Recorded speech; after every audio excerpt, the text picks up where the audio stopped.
తిరిగి BCN news కి స్వాగతం. ప్రధాని మోదీ నేతృత్వంలో దేశం అభివృద్ది పదంలో పయనిస్తోందని కేంద్ర ఆర్థిక శాఖ సహాయ మంత్రి పంకజ్ చౌదరి పేర్కొన్నారు. శ్రీ సత్యసాయి జిల్లా గోరంట్ల మండలం పాలసముద్రంలో నాసిన్ వద్ద పలు అభివృద్ది కార్యక్రమాల ప్రారంభోత్సవాల్లో ఆయన పాల్గొన్నారు. National academy of customs indirect taxes and narcotics అకాడమీలో 75వ Indian revenue services passing out parade ఘనంగా నిర్వహించారు. अंतिम बिंदु है।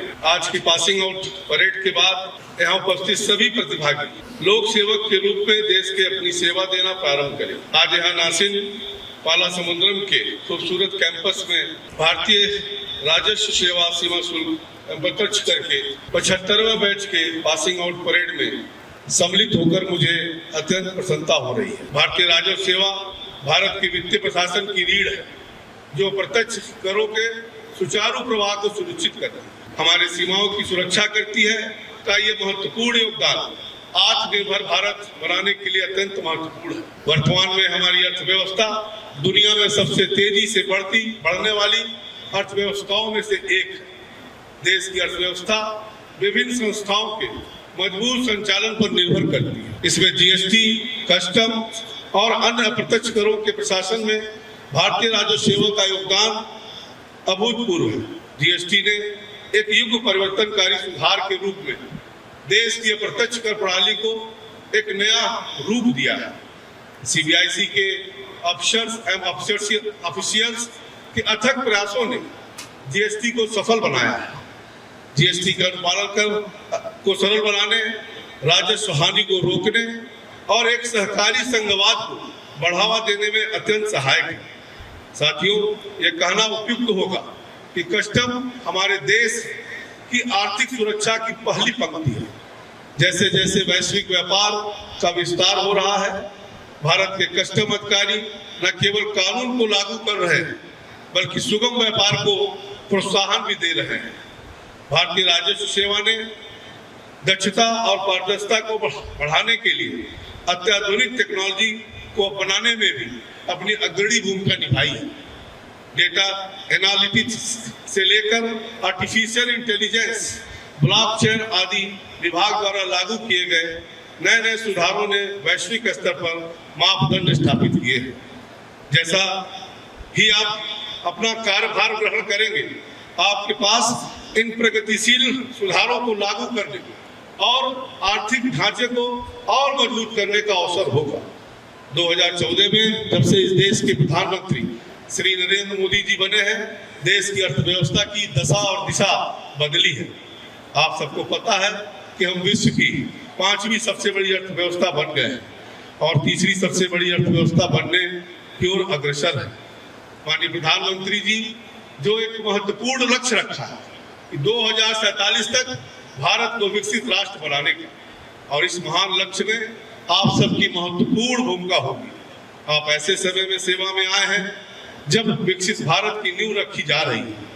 2047 के विकसित भारत में आपका योगदान జమ్మూ కాశ్మీర్లో పర్యాటకులపై జరిగిన ఉగ్రదాడిని తీవ్రంగా ఖండిస్తూ పశ్చిమ గోదావరి జిల్లా నర్సాపురం అంబేద్కర్ సెంటర్లో ప్రభుత్వ విప్ నర్సాపురం ఎమ్మెల్యే బొమ్మిడి నాయకర్, టీడీపీ నియోజకవర్గ ఇన్ఛార్జ్ పుత్తూరి రామరాజు, కాపు కార్పొరేషన్ చైర్మన్ కొత్తపల్లి సుబ్బారాయుడు ఆధ్వర్యంలో మానవహారం నిర్వహించారు. ఈ సందర్భంగా వారు మాట్లాడుతూ ఉగ్రవాద చర్యలను తీవ్రంగా ఖండిస్తున్నామని, అవసరమైతే ప్రతి భారతీయుడు సైనికుడే ఉగ్రవాదులపై పోరాడడానికి సిద్దంగా ఉండాలని పిలుపునిచ్చారు. అనంతరం దాడిలో ప్రాణాలు కోల్పోయిన వారి కుటుంబాలకు సానుభూతి ప్రకటించారు. అందరికీ నమస్కారం అండి. మరి ఈ రోజున నర్సాపురం నియోజకవర్గం నర్సాపురంలో ఏర్పాటు చేసినటువంటి మరి మానవహారం మరి ఈరోజు 3వ రోజు. మరి మొదటి రోజున కూడా మరి గౌరవ ముఖ్యమంత్రి చంద్రబాబు నాయుడు గారి కోరిక మేరకు, గౌరవ ఉప ముఖ్యమంత్రి పవన్ కళ్యాణ్ గారి కోరిక మేరకు రాష్ట్ర వ్యాప్తంగా కూడా ఈ కూటమి నాయకుల ద్వారా మరి మొదటి రోజు కూడా కొవ్వొత్తుల ర్యాలీ నిర్వహించాం. మరి రెండో రోజు కూడా నిన్న కొవ్వొత్తుల ర్యాలీతో రిలే ఏర్పాటు చేసాం. మరి ఈ రోజున కొవ్వొత్తుతో కూడా మానవహారం కూడా ఏర్పాటు చేయడం కూడా మంచిది. ఎందుకంటే ఇవాళ ఆంధ్ర రాష్ట్ర ప్రజలే కాకుండా యావత్ భారతదేశం కూడా మరి బాధపడే విషయం ఇది. మరి 3 రోజుల కింద జరిగిన విషయం చాలా దుర్మార్గమైన ఘటన మన దేశంలో చూసాం.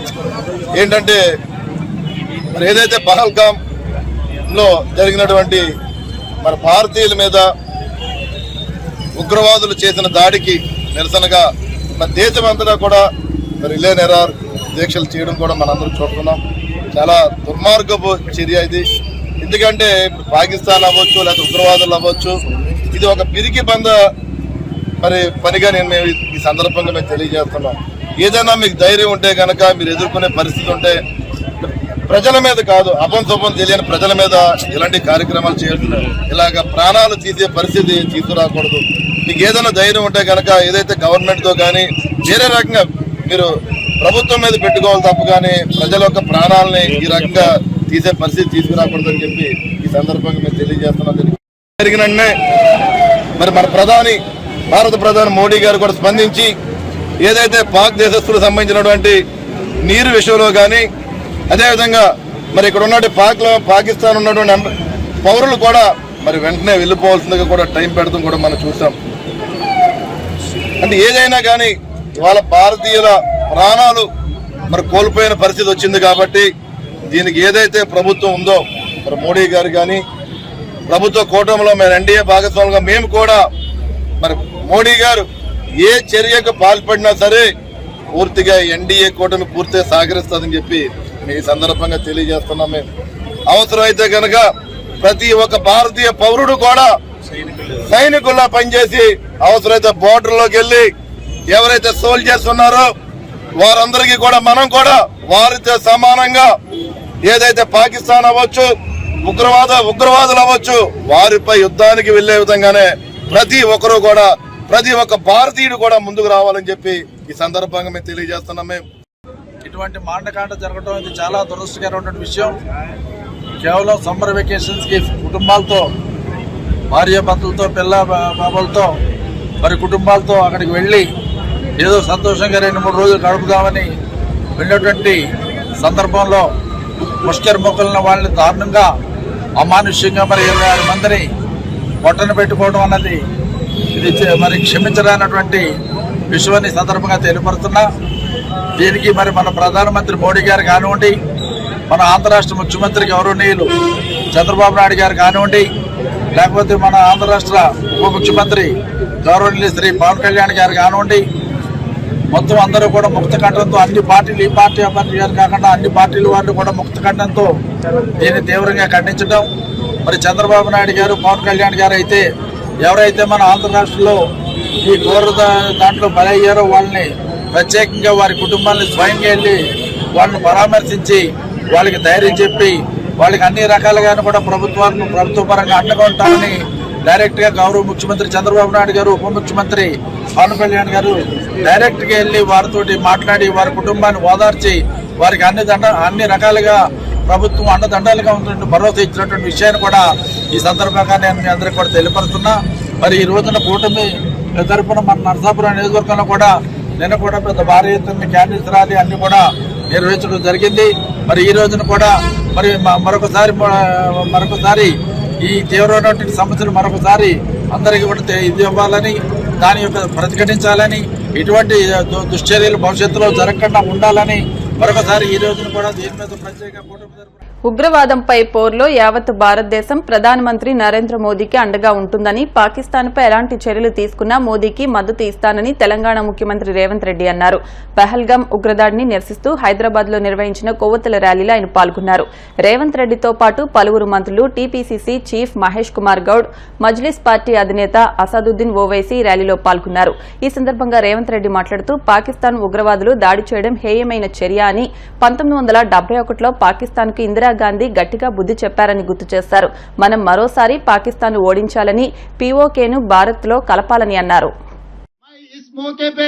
इस देश प्रधानमंत्री नरेंद्र मोदी जी से एक ही गुजारिश है, ये ऐसे मौके पे जो आतंकवादी अपने देशवासियों के ऊपर हमला किए, ऐसे हमला को हम सब इकट्ठा होकर 140 करोड़ लोग हम सब मिलके मुंह तोड़ जवाब देने का वक्त आए. इसीलिए आज तेलंगाना राज्य से 4 करोड़ जनता और दुनिया सबसे कम 100 देशों का उनके प्रतिनिधि यहाँ पर हाजिर होकर अपने साथ जोड़ के आतंकवादियों के खिलाफ लड़ने के लिए हमको मदद दिए। हम लोग सब मिलके इस देश प्रधानमंत्री को हम मदद देंगे। प्रधानमंत्री जी मोदी जी 1967 चीन ने अपने देश के ऊपर हमला किए तो इंदिरा जी ने मुंह तोड़ जवाब दिए। उसके बाद पाकिस्तान 1971 में इस देश के ऊपर हमला किए तो इंदिरा जी ने पाकिस्तान को मुंह तोड़ जवाब देकर एक धक्का में दो टुकड़े किए पाकिस्तान को, एक बांग्लादेश दूसरा पाकिस्तान। उस वक्त अटल बिहारी वाजपेयी जी ने ये कहा, इंदिरा जी को दुर्गा माता ने कहा, आप दुर्गा माता के भक्त हो, हमें पता है, दुर्गा माता को याद करो। अभी पाकिस्तान के ऊपर जो हमला करना है, जो भी करना है आप आगे करो।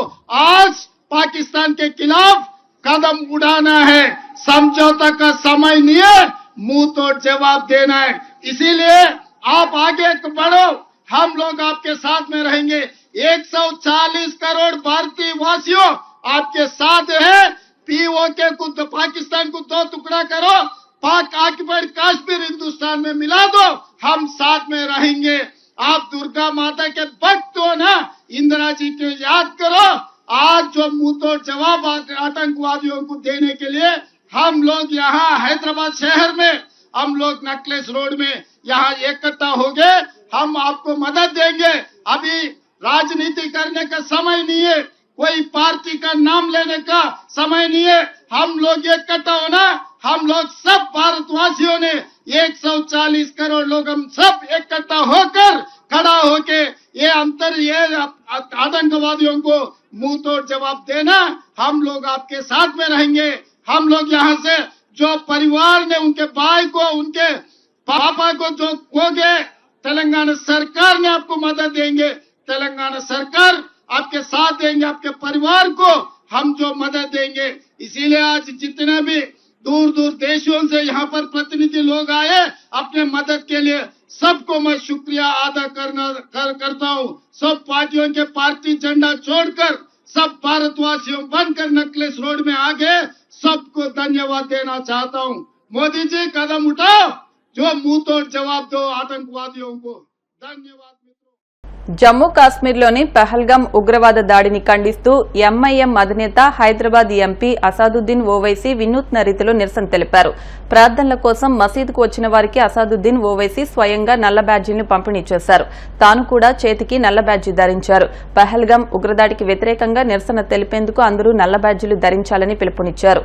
ఉగ్రవాద చర్యలను తీవ్రంగా ఖండించాల్సిన అవసరం ఉందని ఆయన ఈ సందర్భంగా పేర్కొన్నారు.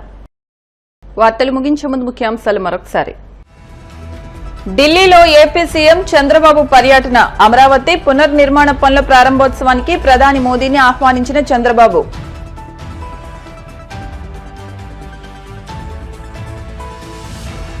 అధికార లాంఛనాలతో ముగిసిన ఉగ్రదాడిలో అమరుడైన చంద్రమౌళి అంత్యక్రియలు. అంతిమయాత్రలో పాల్గొన్న పలువురు ప్రజాప్రతినిధులు.